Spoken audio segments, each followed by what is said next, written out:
पापांकुशा एकादशी की पौराणिक व्रत कथा। प्राचीन समय में विंध्य पर्वत पर क्रोधन नामक एक बहेलिया रहता था। वह बड़ा क्रूर था।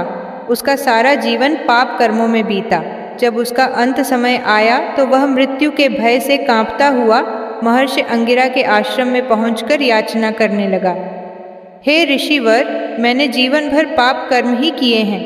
कृपा कर मुझे कोई ऐसा उपाय बताएं जिससे मेरे सारे पाप मिट जाएं और मोक्ष की प्राप्ति हो जाए। उसके निवेदन पर महर्षि अंगिरा ने उसे पापांकुशा एकादशी का व्रत करके को कहा। महर्षि अंगिरा के कहे अनुसार उस बहेलिये ने पूर्ण श्रद्धा के साथ यह व्रत किया और किए गए सारे पापों से छुटकारा पा लिया। धर्मराज युधिष्ठिर से भगवान श्री कृष्ण एक दिन पूछने लगे कि हे भगवान, आश्विन शुक्ल एकादशी का क्या नाम है? अब आप कृपा करके इसकी विधि तथा फल कहिए। भगवान श्री कृष्ण कहने लगे कि हे युधिष्ठिर, पापों का नाश करने वाली इस एकादशी का नाम पापांकुशा एकादशी है। हे राजन, इस दिन मनुष्य को विधि पूर्वक भगवान विष्णु जी की पूजा करनी चाहिए। यह एकादशी मनुष्य को मनवांछित फल देकर स्वर्ग को प्राप्त कराने वाली है।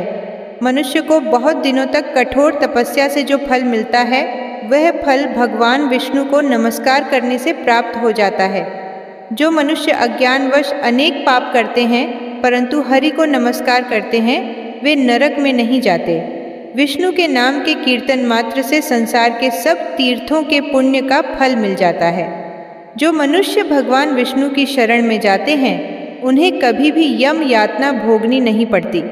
सहस्रों वाजपेय और अश्वमेध यज्ञों से जो फल प्राप्त होता है वह एकादशी के व्रत के 16वें भाग के बराबर भी नहीं होता है। संसार में एकादशी के बराबर कोई पुण्य नहीं, इसके बराबर पवित्र तीनों लोकों में कुछ भी नहीं। इस एकादशी के बराबर कोई व्रत नहीं। जब तक मनुष्य विष्णु जी की एकादशी का व्रत नहीं करते हैं तब तक उनकी देह में पाप वास कर सकते हैं। हे नृपोत्तम, बाल्यावस्था, युवावस्था और वृद्धावस्था में इस व्रत को करने से पापी मनुष्य भी दुर्गति को प्राप्त न होकर सद्गति को प्राप्त होता है।